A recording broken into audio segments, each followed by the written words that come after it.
गीता वचन 1। सदैव संदेह करने वाले व्यक्ति के लिए प्रसन्नता ना इस लोक में है ना ही कहीं और। 2।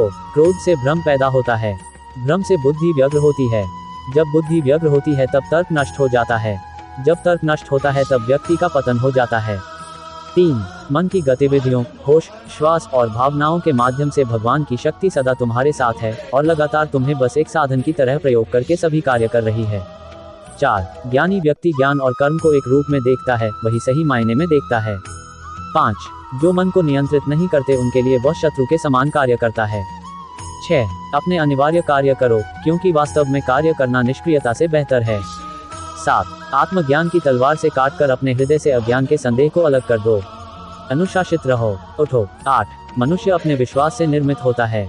जैसा वो विश्वास करता है वैसा वो बन जाता है। 9। नर्क के 3 द्वार हैं, वासना, क्रोध और लालच। 10। इस जीवन में ना कुछ खोता है ना व्यर्थ होता है। 11। मन अशांत है और उसे नियंत्रित करना कठिन है, लेकिन अभ्यास से इसे वश में किया जा सकता है। 12। लोग आपके अपमान के बारे में हमेशा बात करेंगे। सम्मानित व्यक्ति के लिए अपमान मृत्यु से भी बदतर है। 13। प्रबुद्ध व्यक्ति के लिए गंदगी का ढेर, पत्थर और सोना सभी समान है। 14। निर्माण केवल पहले से मौजूद चीजों का प्रक्षेपण है। 15। व्यक्ति जो चाहे बन सकता है यदि वह विश्वास के साथ इच्छित वस्तु पर लगातार चिंतन करे। 16। उससे मत डरो जो वास्तविक नहीं है, ना कभी था ना कभी होगा। जो वास्तविक है वो हमेशा था और उसे कभी नष्ट नहीं किया जा सकता।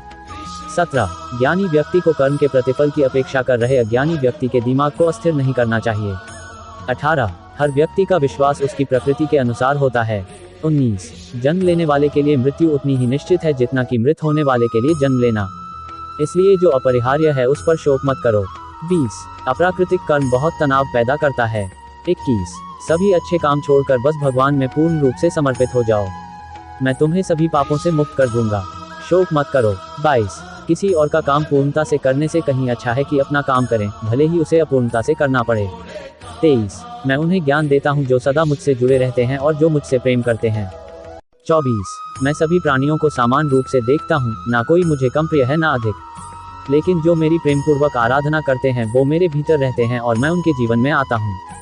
25। प्रबुद्ध व्यक्ति सिवाय ईश्वर के किसी और पर निर्भर नहीं करता। 26। मेरी कृपा से कोई सभी कर्तव्यों का निर्वाह करते हुए भी बस मेरी शरण में आकर अनंत अविनाशी निवास को प्राप्त करता है। 27। हे अर्जुन, केवल भाग्यशाली योद्धा ही ऐसा युद्ध लड़ने का अवसर पाते हैं जो स्वर्ग के द्वार के समान है। 28। भगवान प्रत्येक वस्तु में है और सबके ऊपर भी। 29। बुद्धिमान व्यक्ति कामुक सुख में आनंद नहीं लेता। 30। आपके सार्वलौकिक रूप का मुझे न प्रारंभ न मध्य न अंत दिखाई दे रहा है। 31। जो कार्य में निष्क्रियता और निष्क्रियता में कार्य देखता है वह एक बुद्धिमान व्यक्ति है। 32। मैं धरती की मधुर सुगंध हूँ, मैं अग्नि की ऊष्मा हूँ, सभी जीवित प्राणियों का जीवन और सन्यासियों का आत्मसंयम हूँ। 33। तुम उसके लिए शोक करते हो जो शोक करने के योग्य नहीं है और फिर भी ज्ञान की बातें करते हो।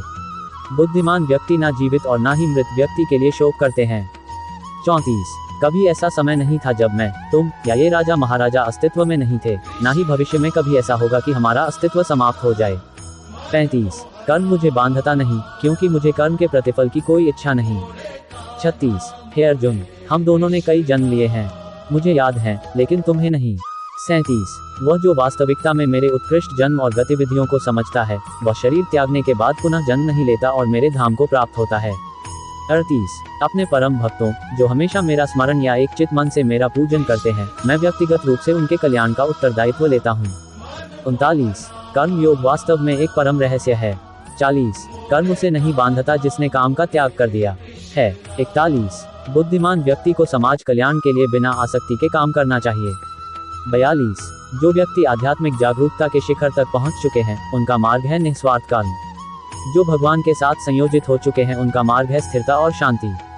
43। यद्यपि मैं इस तंत्र का रचयिता हूँ, लेकिन सभी को यह ज्ञात होना चाहिए कि मैं कुछ नहीं करता और मैं अनंत हूँ।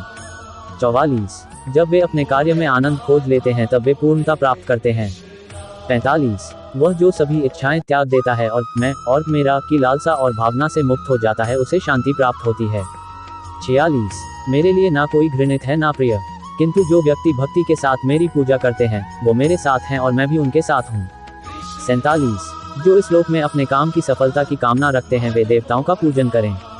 48। मैं ऊष्मा देता हूँ, मैं वर्षा करता हूँ और रोकता भी हूँ, मैं अमृतत्व भी हूँ और मृत्यु भी।